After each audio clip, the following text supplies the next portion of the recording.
Hello, and thank you for standing by.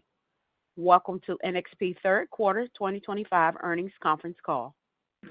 At this time, all participants are in a listen-only mode. After the speaker's presentation, there will be a question-and-answer session. To ask a question during the session, you will need to press star 11 on your telephone. You will then hear an automated message advising your hand is raised. To withdraw your question, please press star 11 again. I would now like to hand the conference over to Jeff Palmer, Senior Vice President, Investor Relations. Please go ahead, sir. Thank you, Tawanda, and good morning, everyone. Welcome to our third quarter earnings call today. With me on the call today is Rafael Sotomayor, NXP's President and CEO, and Bill Betz, our CFO. Also on the call with us is Kurt Sievers, who will act as a special advisor to Rafael through the end of 2025. The call today is being recorded and will be available for replay from our corporate website. Today's call will include forward-looking statements that involve risks and uncertainties that could cause NXP's results to differ materially from management's current expectations. These risks and uncertainties include, but are not limited to, statements regarding the macroeconomic impact on the specific end markets in which we operate, the sale of new and existing products, and our expectations for financial results for the fourth quarter of 2025. NXP undertakes no obligation to revise or update publicly any forward-looking statements. For a full disclosure of forward-looking statements, please refer to our press release. Additionally, we will refer to certain non-GAAP financial measures, which are driven primarily by discrete events that management does not consider to be directly related to NXP's underlying core operating performance. Pursuant to Regulation G, NXP has provided reconciliations of the non-GAAP financial measures to the most directly comparable GAAP measures in our third quarter 2025 earnings press release, which will be furnished to the SEC on Form 8-K and is available on NXP's website in the Investor Relations section. Now I'd like to turn the call over to Rafael. Thank you, Jeff, and good morning. We appreciate you joining our call today. Our overall performance during the third quarter was solid. Our revenue exceeded guidance by $23 million. We experienced sequential growth driven by broad-based improvements across all regions and end markets. We maintained good profitability and controlled operating expenses, resulting in healthy fall-through. Turning to the specifics, NXP delivered third quarter revenue of $3.17 billion, a decline of 2% year-on-year and up 8% sequentially. Non-GAAP operating margin in the third quarter was about 34%, 170 basis points below the same period a year ago, and 10 basis points above the midpoint of our guidance. The lower operating margin versus the same period last year was due to lower revenue and gross profit, partially helped by flat operating expenses. Taken together, we drove non-GAAP earnings per share of $3.11, a penny better than guidance.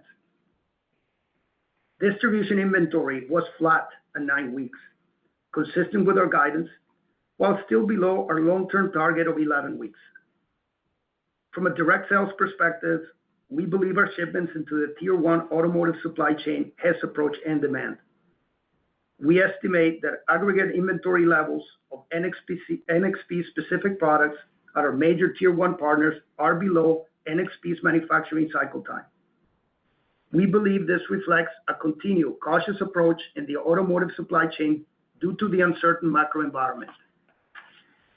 Overall, during the quarter, we did not experience any material customer order pull-ins or push-outs. Now, I will turn to our expectations for the fourth quarter.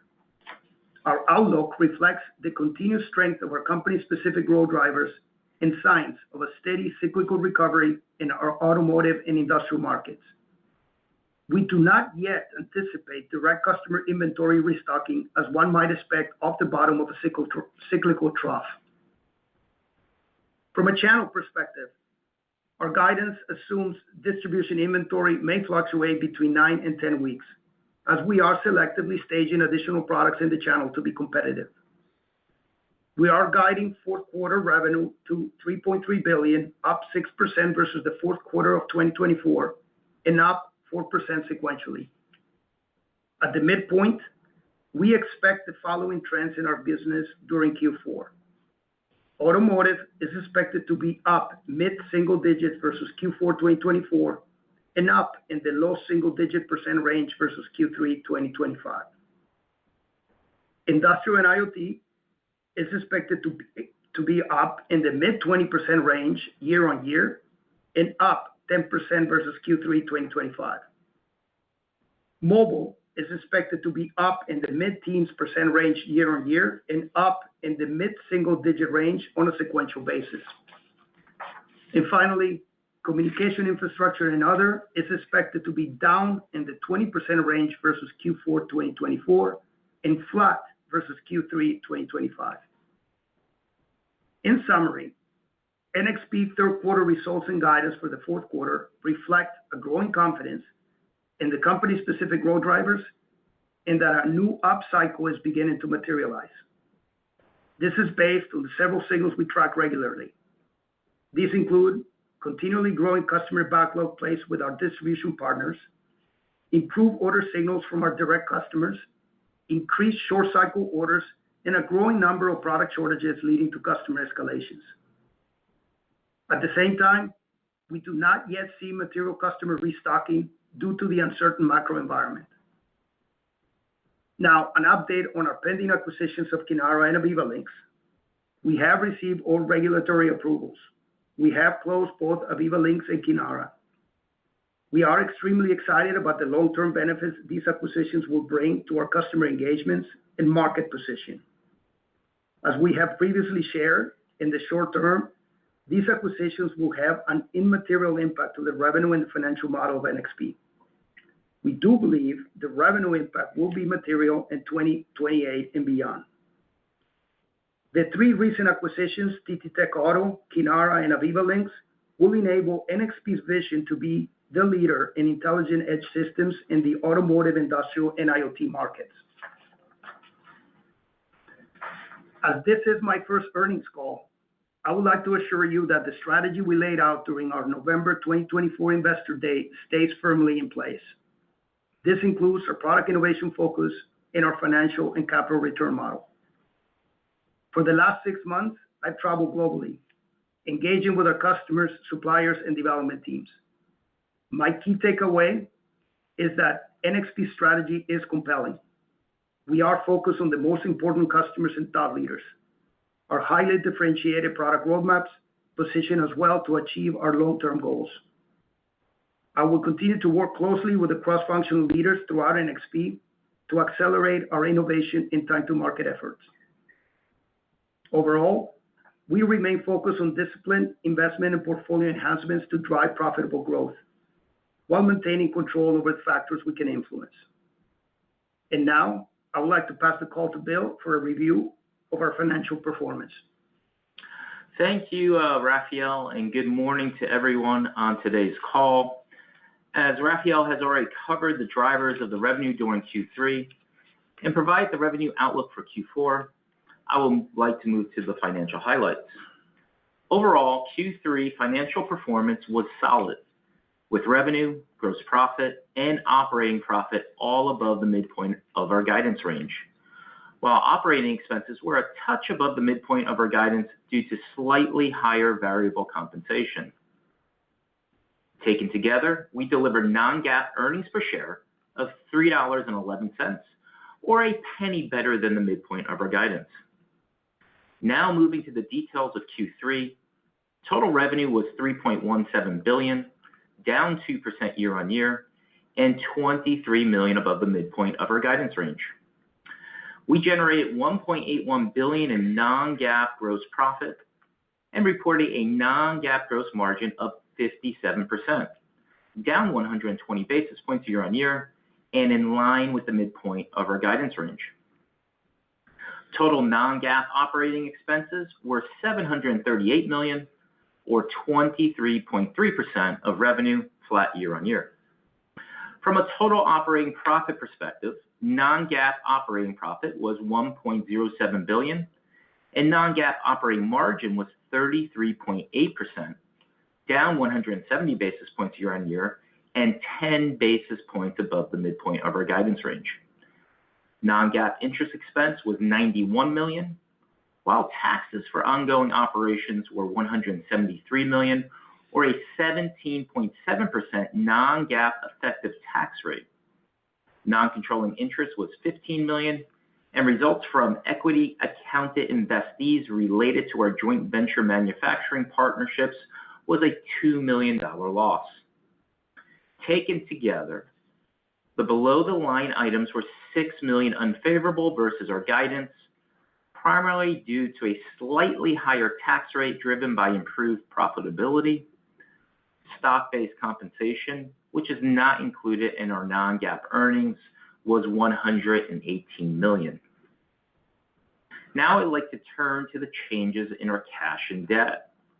Our total debt at the end of Q3 was $12.24 billion, up $757 million sequentially. We issued 3 new tranches of debt totaling $1.5 billion with a combined weighted cost of debt of 4.853%. During the quarter, we reduced our net commercial paper outstanding by $735 million. Additionally, we plan to retire 2 tranches of debt due in March and June of 2026, totaling $1.25 billion with a weighted cost of debt of 4.465%. Our ending cash balance was $3.95 billion, up $784 million sequentially, due to the cumulative effect of commercial paper reduction, capital returns, equity and CapEx investments, offset against the new debt and cash generated during the quarter. The resulting net debt was $8.28 billion, with a trailing 12-month adjusted EBITDA of $4.65 billion. Our ratio of net debt to trailing 12-month adjusted EBITDA at the end of Q3 was 1.8 times, and our 12-month adjusted EBITDA interest coverage ratio was 15.9 times.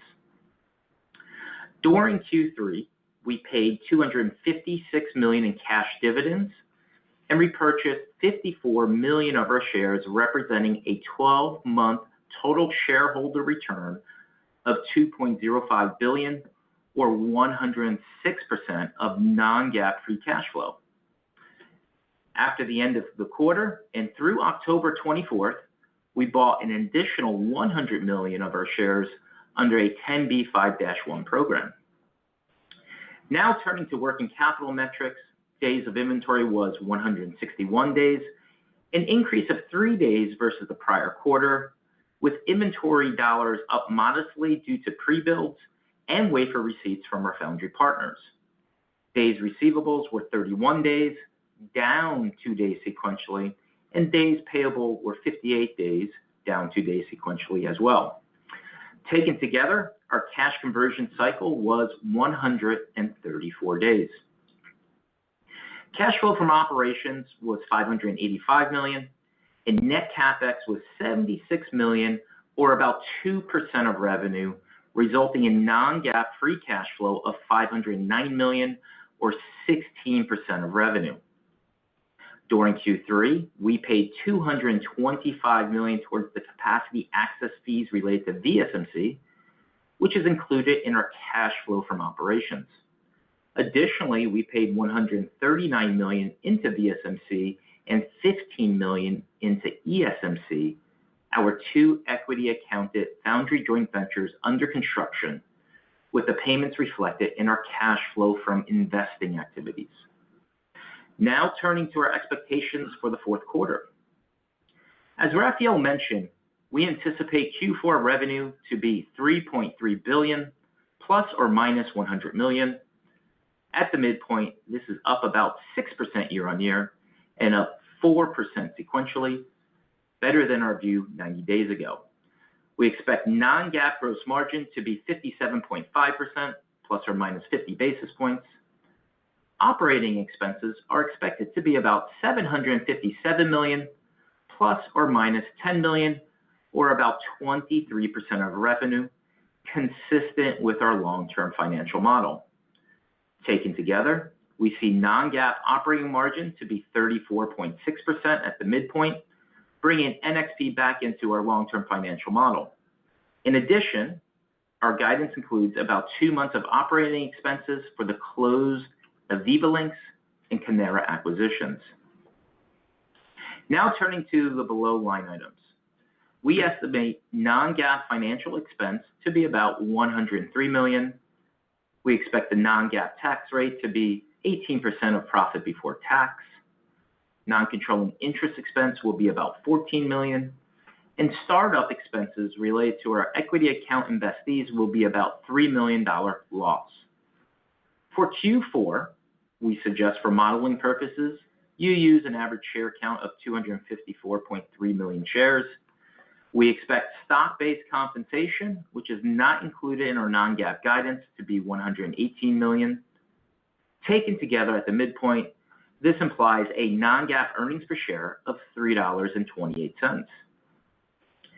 Turning to the uses of cash, we expect capital expenditures to be around 3% of revenue, below our 5% target, as we execute our hybrid manufacturing strategy. This includes consolidating our 200 millimeter front-end manufacturing factories, investing in our 300 millimeter joint ventures with VSMC and ESMC. These investments will result in margin expansion, supply resilience, and access to a competitive manufacturing cost structure. As shared at our Investor Day, we will continue to substantially invest in VSMC in Singapore during Q4, including a $250 million capacity access fee payment and a $350 million equity investment. When VSMC is fully loaded in 2028, it will drive a 200 basis points improvement in NXP's total gross margin. Additionally, we will make a $45 million equity investment into ESMC in Germany, enabling additional 300 millimeter supply resilience. Lastly, we will pay approximately $500 million for the closed acquisitions of both AvivaLinks and Kinara. And furthermore, we have restarted our buybacks at the beginning of September, and we will continue to buy back stock consistent with our capital allocation strategy. And finally, I would like to extend my personal thanks to Kurt as he transitions to a new and exciting chapter of his life. He's been an inspiration to all NXP team members and a personal mentor and value partner to me as a CFO. We will miss his infectious humor, timely counsel, and thoughtful insights. With that, I would like to now turn it back to the operator for questions. Thank you. Ladies and gentlemen, as a reminder to ask the question, please press star 11 on your telephone, then wait for your name to be announced. To withdraw your question, please press star 11 again. We ask that you limit yourself to one question and one follow-up. Please stand by while we compile the Q&A roster. Our first question comes from the line of Ross Seymore with Deutsche Bank. Your line is open. Hi, guys. Thanks for asking the question, and congrats to both Kurt and Rafael. I guess my first question, a big picture one. Bill, you just mentioned that the guidance for the fourth quarter was better than you expected 90 days ago, but the details Rafael gave, while positive, didn't seem like much had really changed. So what specifically got better over the last 90 days, but either by end market, inventory, region, et cetera? Yeah, let me take that one, Ross. So the way we think about Q4 is we're guiding Q4 sequentially, 4% up. And so what we said last time, we said we're going to, we did provide a soft guide of Q4 that we said we're going to be flat, slightly up. So I think what I would say is that things that we expected to go, maybe potentially the risks that we have, they didn't materialize. And the signals with respect to a soft recovery continue to be there, right? And our order book continues to be strong. The end customer backlog, our distribution partners, continues to be healthy. And so if you look at the quarter-to-quarter guide, what is driving a slight improvement, I will say, over seasonality, pre-COVID seasonality, is industrial and IoT, where I think we see signs now of slight demand improvement. Great. I guess on that front, you mentioned about the inventory staying in the 9 to 10-week level, not quite getting to the 11. That's your target. If you go from 9 to 11, any sort of rough dollar amount that contributes that we should think about? And is there any specific trigger that you're looking at to let that inventory get back to its normal level, whether it be in the fourth quarter, which it doesn't sound like, or in, say, the first half of next year? Yeah, Ross. So I understand in the past, I mean, we apply a math that we said it's about 1 week of inventory equals to $100 million. And I understand the math, but what I would like you kind of for now I think it's more useful to look at how we're managing the channel strategically, and so kind of shift a little bit of how you look at a channel inventory. If you look at it today, given the current environment that we have, where visibility is limited, orders come late, the one thing I want to leave you with is important to have the right product mix in the channel to be competitive, especially when you think about our competition that has significantly higher inventory in the channel than us. And as you know, we're not a catalog company, so getting the right product mix is really important for us. Now, right now, we're being selective. We're staging additional product that we have high conviction of sell-through. And so that's the reason I state that the inventory may fluctuate between 9 and 10, because what I want to leave you with is, in today's environment, weeks of inventory is not static, right? Orders are coming late. Now, I would say that your question with respect to when 11 weeks, I would say that as our visibility and confidence continues to improve, and I will confirm your point, we still see the optimal level moving towards 11 weeks. And that may or may not happen in Q1 as we see improvements in the business conditions. Thank you. Thanks, Ross. Thank you.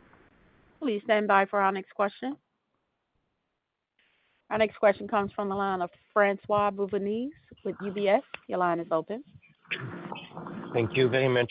My first question is on maybe your comment, Rafael. You said that you think inventories are, low in automotive, for example, and things are getting better, broad-based, but you do not expect to increase inventories in the channel. I mean, or even, sorry, not in the channel, but in the direct channel.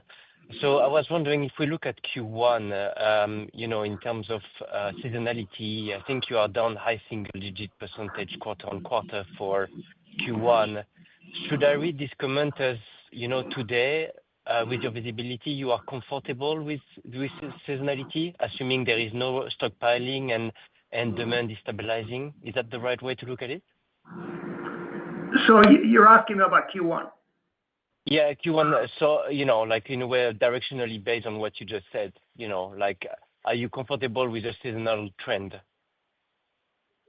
Yeah, well, let me just kind of, before I give you a slight answer on that one, I would say that if you look into what we feel good about is the setup into 2026. If you look at how we finished Q4, I think that we are now entering a phase of inventory normalization in auto, and we've seen, signals of I would say of demand improvement in industrial and IoT. I think we like the setup. I'm not going to guide Q1 for you, Francois, but I think if you're going to model, modeling seasonality, and I would say using pre-COVID seasonality, which is high single digits decline, will be reasonable. Thank you, Rafael. I appreciate the color. Maybe the second question is for Bill. I mean, gross margin is going up in the next quarter. I assume it could be because of mix, but I would be happy to have your view here. But more generally, I mean, your inventories is still fairly high. Days a bit higher, dollars a bit higher.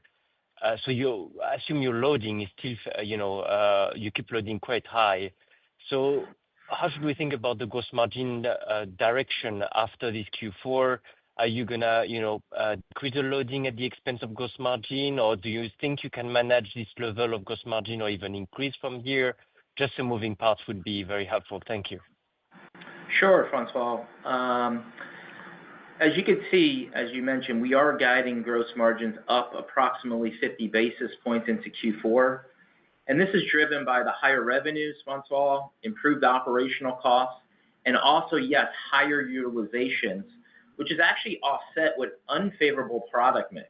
And then, of course, we have the normal plus or minus 50 basis points on what that mix tends to ultimately be in the quarter. For Q1 2026 and the full year of 2026, we are not guiding. However, please consider our normal seasonality that Rafael just talked about in revenues for Q1, along with our annual low single-digit price negotiations that typically impact us in the first quarter, and we always work to offset those throughout the year through cost reductions and operational efficiencies. So for full year 2026, I would say we expect to be in our long-term model of 57 to 63%, driven by a function of revenue levels, improved utilizations, cost reductions, offsetting the price gives, and the normal product mix fluctuations in any given quarter. I would say, as stated before, please continue to use that rule of thumb. For every $1 billion of revenue on a full year basis drives approximately 100 basis points improvement to gross margin. For example, I shared in the past, at $15 billion, we should be at 60%. And then remember, as I mentioned in my prepared remarks, beyond 2027, we also see another lift to our gross margins by approximately 200 basis points, driven by our hybrid manufacturing strategy. And again, overall, I think we're very pleased with the trajectory of our gross margins and how we manage this. Related to your inventory question, you're right. In Q3, we finished inventory at 161 days. That was up 3 days. And we're staging inventory to support our growth into Q4. Proactively, we are holding more inventory to support the continued increase of late orders that Rafael talked about, which are coming in below lead times. And of course, the customer escalations have grown quarter over quarter, as Rafael shared in his prepared remarks. And as I mentioned last quarter, we started our pre-builds for the 200-millimeter consolidation plans, which by the end of the year will be worth about 6 to 7 days of our total NXP days of inventory. Also remember, we're holding approximately 14 days of inventory on our balance sheet versus our distribution partners. Again, that assumes 9 weeks. And with the positive signals we are seeing and from lessons learned from the past, I'm quite comfortable and pleased with the internal inventory positioning. As we mentioned many times, we have long-lived inventory in die form, preventing obsolescence risk. So, if you had me call inventory into Q4, I would say similar levels from a day's perspective, plus or minus 5 days, is the best view I can give you at the moment into Q4. Very clear. Thank you, gentlemen. Thanks, François. Please stand by for our next question. Our next question comes from the line of Joe Moore with Morgan Stanley. Your line is open. Great, thank you. I also wanted to touch on automotive customers' kind of view on inventories. And I guess, can you just talk to us a little bit about what those conversations are like, understanding there's not much overlap between you and Nexperia at this point? I would think stuff like that is a reason to want to hold more inventory and kind of buffer yourself from these geopolitics issues. Just, are you seeing any indications that that is happening or will happen? Yeah, Joe, I mean, that's a great question. And I think I think the issue with Nexperia really shows that the current level of inventory at the end customer is not sufficient to have any ripple of business continuity. We don't see restocking with our direct customers. And now, I would say, I mean, the good thing, right, if you look at the business dynamics of auto, highly related to inventory, the normalization and also already a very nice, we consider a very nice tailwind. And you would expect the next phase to actually be a restocking of inventory, but we have not seen it happen. And so the conversations are pretty much about how they are being very conservative with respect to how they manage their working capital. So no restocking so far. Yeah, maybe I'll Okay, add on Nexperia itself, just to add to it, because I think the question, does it impact NXP in any way from a direct standpoint? The answer is no. And as Raphael said, we're still in the early phase and seeing customer escalations, the signals improved, the restocking has not happened, nor has price increases that happened, which you typically see during a supply crisis. But those are other signals that we wait to see.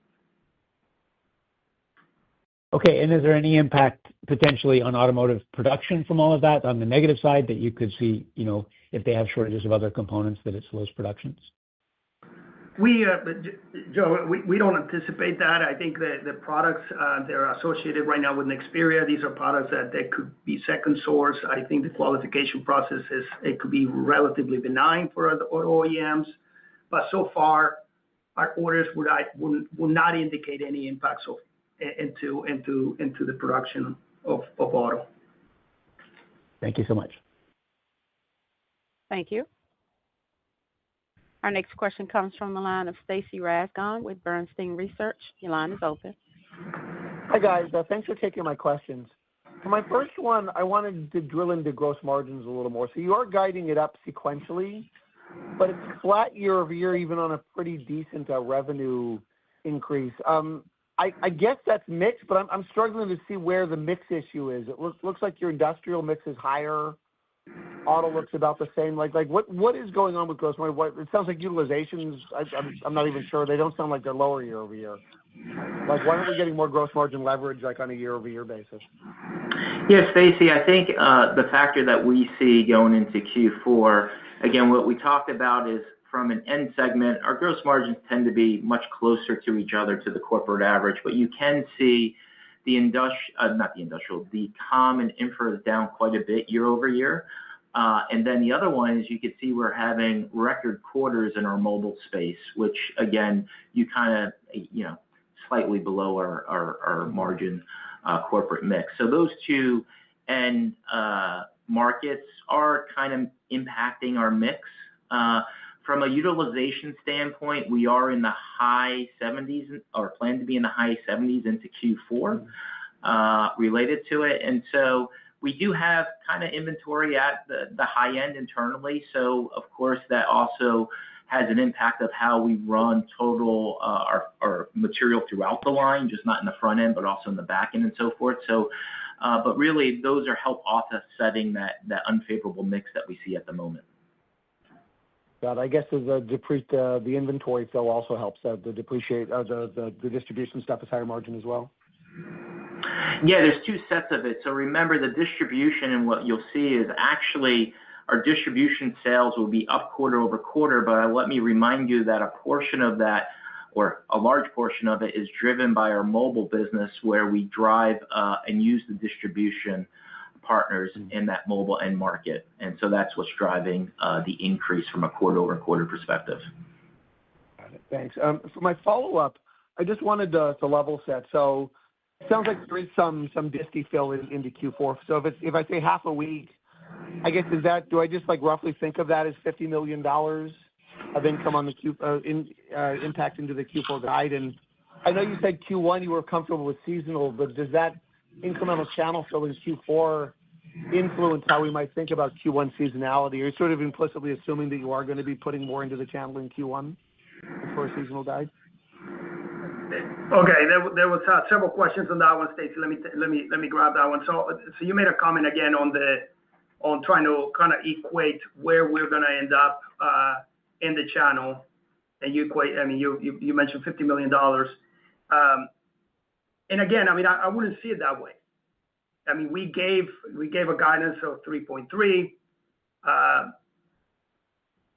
The demand, again, the visibility that we have right now is low. Orders are coming late. And so where the weeks of inventory end up in the channel, like I said, it may fluctuate between 9 and 10. It's not going to be more than 10. It may be 9. And so to put a formulaic kind of way of looking at how much revenue is going to come from weeks of inventory staying in the channel, I don't know if I can really kind of go there, given how fluid the demand is. again, we're putting products that we have high conviction of sell-through, right? And so I don't see it. We use the channel. You must have a scenario that's baked into guidance. But you must have a scenario that's baked into guidance for Q4, right? Yeah, and the scenario says that it depends. The inventory may fluctuate between 9 and 10 weeks. The scenario is what material we put in the channel. Okay. All right, guys. Thank you. Thank you. Our next question comes from the line of Tom O'Malley with Barclays. Your line is open. Hey, guys. Thanks for taking my questions. The industrial and IoT business seems very strong to close the year, kind of particularly versus where expectations were. You guys have been helpful in the past about kind of laying out where you're seeing that strength, whether it's the core industrial side or more on that IoT side. Could you give us a little bit of a feel of what's moving into your Q4? Yes, Tom. Let me just step back. I mean, if you look at our industrial and IoT business, at a high level, 60% is core industrial, 40% is consumer. And even within that, 80% of the revenue flows to distribution. So it just kind of gives you kind of step by. Now, what we see in IoT, the end customer backlog through the channel continues to improve. So we see really strong signs of demand improvement. On the consumer side, this is where we continue to benefit from company-specific drivers. And this, for instance, I'll give you an example that there's a new category of wearables. There's smart glasses that have high demand. They require high performance, low power processing. And this is an area where our portfolio is strong. So we're seeing some tailwinds on that side. In the core industrial, we're seeing broad-based improvements across regions and products. And for us, if you were to drill into a little bit of the application specific, it will be driven by, for us, it's driven by energy storage systems and building automation. Now, let me put a caveat here. I don't think and we'll be the first one to tell you, we don't see ourselves as bellwethers for industrial and IoT. And so what we see, it may be that this is very company specific. Helpful. And then a similar question, just on the automotive side, because it's useful to kind of see what's moving here, is just on the S32 portfolio, like you've seen some really strong growth trends. And like part of the reason, many think that you guys have handled this a lot better is just the growing portion of your business that is levered to processors. So maybe again, what happened in the quarter, maybe the processor business versus the rest of auto, and then into the fourth quarter, any kind of color on if there's a divergence there, how we should be thinking about just the entire auto business with those two pieces. Thank you. No, I think, Tom, we were encouraged about the direction that auto is taking, right? I mean, if you were to take just Q3, in Q3, we were only 3% below our prior peak. And so I think that's encouraging.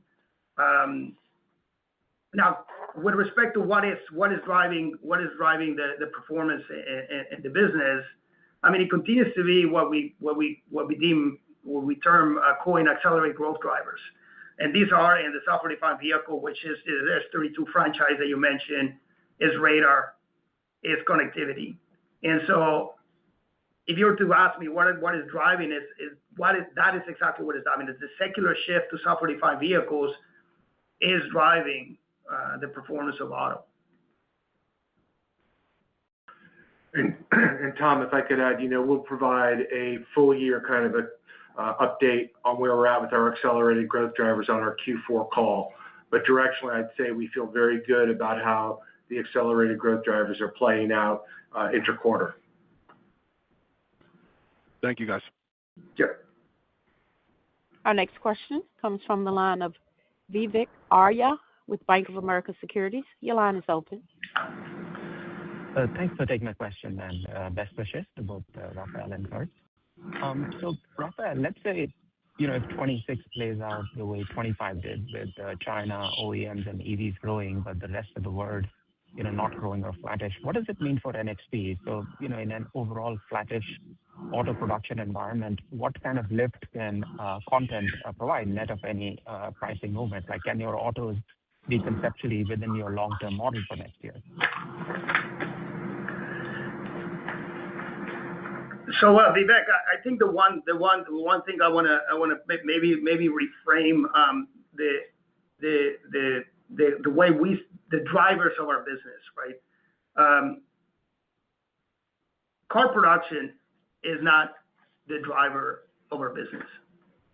We're not SAR related.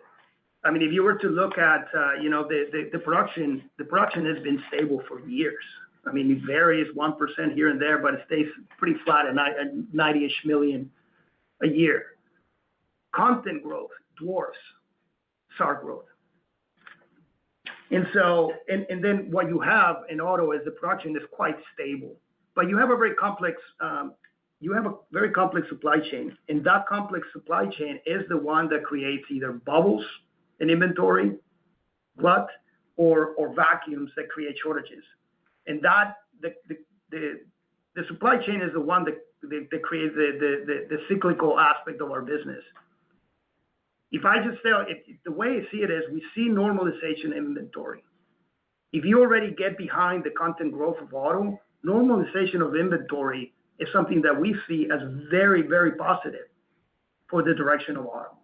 And so I just want to kind of basically reframe the way I think you posed the question a little bit and the way we see it. Content growth and normalization of inventory provides for us an optimistic view of our business in auto in 2026. And for my follow-up, Bill, on gross margins, is it just volume that takes you from the kind of the lower end of the 57 to 63 range, right towards the middle of the range, or are there any new products, any new kind of mixing up of your portfolio that can provide benefits on top of any volume benefits? Thank you. Oh, absolutely. As we said in the past, our new product ramps are accretive to the company, and they go through their normal growing pains, of course, as they ramp and other parts of our products roll off. I mean, mix is really the one that, what orders we get, what orders we serve. We serve over 10,000 SKUs or products every quarter, and so we have to adjust and either accommodate for it and offset those, or vice versa, let them fall through, and that's why gross margin improves as another factor related to it. But really also our hybrid manufacturing strategy, as we move more to 300 millimeter, and as we're making all these investments, that will start to yield benefits beyond 2027, as I talked about. But short-term levers, again, I think we're doing a really good job offsetting any price gives that we give through our cost efficiencies and productivity internally on test time reductions and so forth. So those that's really what we're supposed to go do day in and day out, and I think the team's doing a good job. And you can see this by just our variability in our gross margins through this last cycle. So I think as we become less fixed costs, that will just improve with that variability going forward. As I mentioned today, we're 30% fixed, and my guess is in about a couple of years from now, once we finish our consolidation efforts, so think 5 years, and so we'll probably go below 20%, which will reduce that variability. Thank you. Thank you.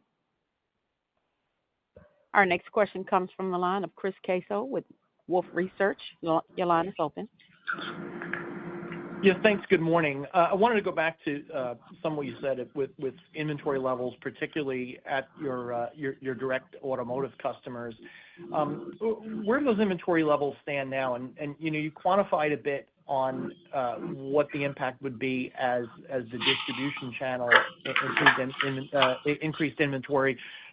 Is there any, help us with the magnitude of what would happen if those direct auto customers, finally decided that they didn't need to restock?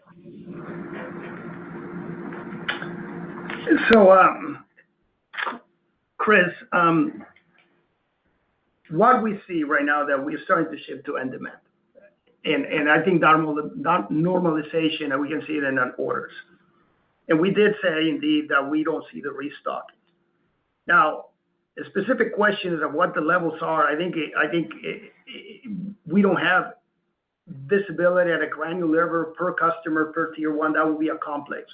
But it's very clear to us that is way below our manufacturing cycle. And that's what I mean by is I think that is just eventually not a healthy level to be able to manage sustainable business. I can't comment whether this will happen or not in the next few quarters or in even 2026. But that is a potential scenario of restocking. It's indeed a tailwind for our business that is something that will provide benefit for us. Maybe I could add a little bit, Rafael. Chris, as you know, for about the last 8 quarters, we've been under shipping into the tier 1 supply chain and actual end production. So it's actually been a headwind to us. I'd say over the last 2 quarters and in our guidance into Q4, we've started to see that headwind subside. And so we think the inventory levels at the tier 1 are where the tier 1 players, believe are normalized for the current environment. They are still very cautious on the macroeconomic outlook. And so as Rafael said, we've not seen that next lever of restocking occurring. But when you go from a headwind of under shipping to at least shipping to end demand, that's the new growth in the short term. Did you have a follow-up, Chris?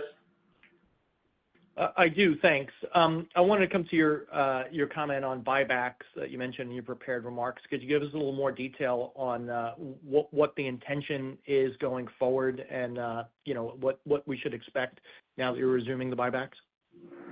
Yeah, no change to our capital allocation strategy, Chris. As shared in our prepared remarks, we restarted our buybacks. As I mentioned, we have a lot of cash going out, and so we just wanted to make sure we had all the cash to continue to return and make all the investments we want to make inside NXP, but also balance that with healthy returns to our owners. And so if you look at the last 12 months, we returned 106% back to our owners, and we're going to continue to go do that. Thank you. Thank you. Our next question comes from the line of Blayne Curtis with Jefferies. Your line is open.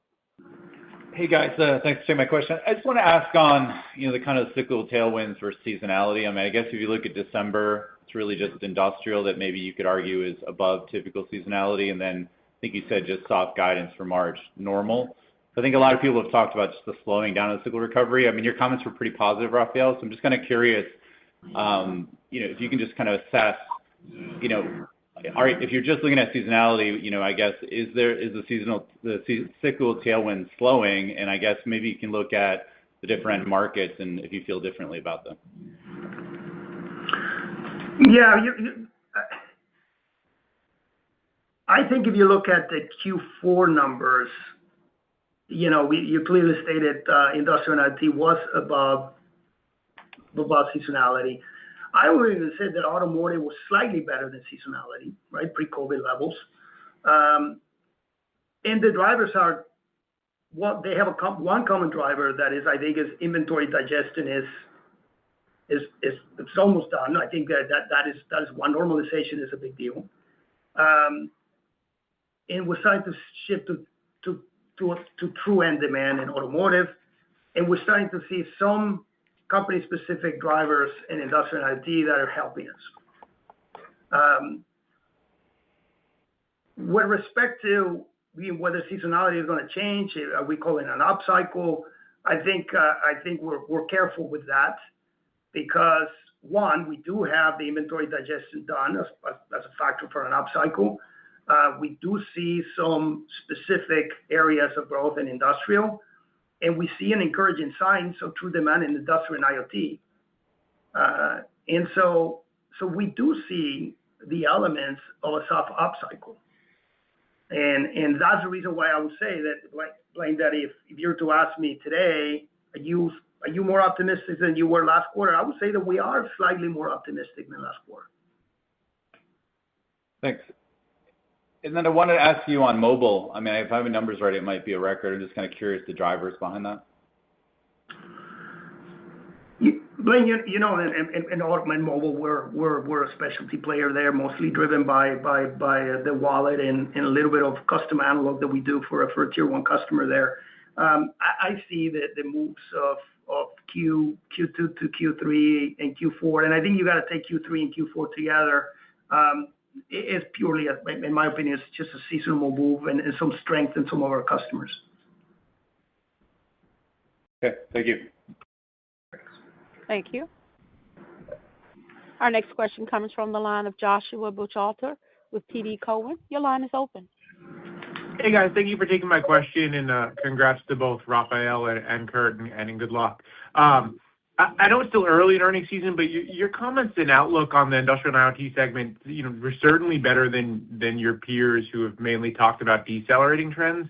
We've kind of touched on it a little bit, and I realize you're not going to comment on peers, but would you say the difference in what you're seeing versus peers is because of inventory management or more product cycle driven? And what gives you confidence in the sustainability of sort of the upcycle that you're starting to see signs of, with orders still coming in late and with the lead time? Thank you. Yeah, Josh, I can speak of NXP situation with respect to industrial and IoT, because for us, industrial and IoT has indeed been one of the more challenging end markets since 2022. And as of Q3, our business is still 20% below our peak, right? And again, I do remind you that we're not the bellwether for industrial and IoT, so the comparisons to other, you could say, peers may not be, I guess, relevant. But I would have to say that we did manage inventory in a different way. We were very disciplined in the way we managed our business in the down cycle. And I think I would say that we will be similarly disciplined managing what we see, and I would say it's a sub-up cycle. And again, I mean, we are having some company-specific drivers there that are driving demand, that is true new demand. And we have exposure to a few company-specific design wins in the core industrial that are driving some of the improvement. But I don't know how you will take that as a bellwether for the industry.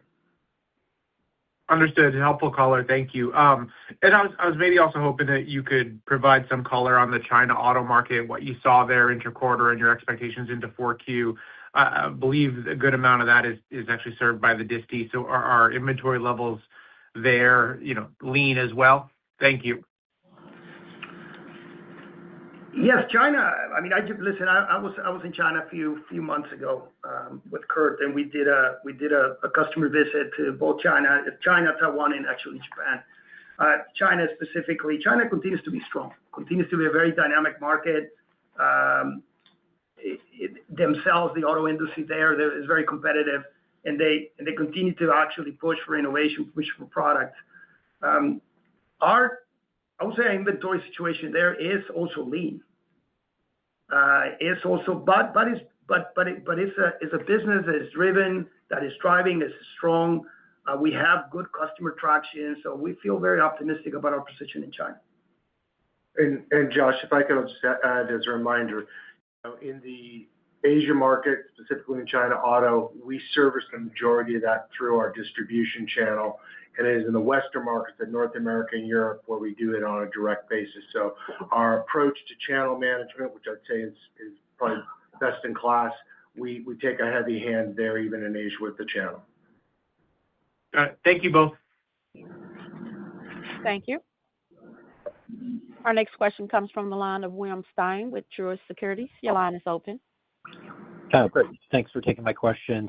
First, I'm hoping you can remind us about the strategic purpose of the recent acquisitions. I think TT Tech closed recently, but then you have the two new ones as well. Can you just frame that as it relates to the rest of the autos business, and then I have a follow-up? Thank you. Yeah, William, these acquisitions are actually directly aligned with the strategic direction of bringing intelligent systems at the edge of industrial and automotive. If you look at TT Tech, is a company that is a software company that is going to help us accelerate our move of the system-defined vehicle and around S32s and around a system approach. And so quite excited to have them. It's a capability that would have been very difficult to obtain organically. And it's a company that brings IP specific also in functional safety at the system level. Aviva Links is a company that has a really, I would say, innovative technology on a SerDes technology that is a standard. So it's a standard SerDes, and that is critical to standardize sensors. Think of radar, think of cameras, think of LiDAR around a core processor, which in this case will be our S32. So we're quite bullish on Aviva Links. And Kinara brings AI capabilities, especially Gen AI capabilities, high performance, low power, that is going to also accelerate our portfolio of intelligence into the edge. And then a follow-up, there's been some discussion about some elevated competitive dynamics in the infotainment part of your autos business. Can you remind us how big that is in your autos business and maybe update us on that competitive situation? Thank you. Yeah, hey, Will, I'll take that one. So, if you think about IVI and vehicle infotainment, there's kind of two parts. There's the visualization, what you see on the dashboards, and there's the what you hear, the audio portion. I'd say on IVI Auto, we continue to be a dominant player there. On the visualization, our performance is maybe a little below some of our peers, but I think that's very well known at this time. And I think with that, Tawanda, I think we're going to need to move back to Rafael for closing remarks if we can. Well, thank you everyone for joining us today and your thoughtful questions. This quarter marks both a leadership transition and a reaffirmation of NXP's consistent strategy, focus on profitable growth, disciplined execution, and predictable returns. We are encouraged by the gradually increasing signs of a cyclical recovery across our automotive and industrial and IoT end markets, and by the continued strength of our company-specific growth drivers. Our priorities remain clear: deliver on our commitments and manage what is in our control and position NXP to continue to grow profitably. I want to express my gratitude to Kurt for his outstanding leadership and for the partnership we have built over many years. In his 30-year career at NXP, he has left a lasting legacy, navigating us through various challenges and positioning NXP as a leader in the markets we serve. I am truly humbled to follow his footsteps.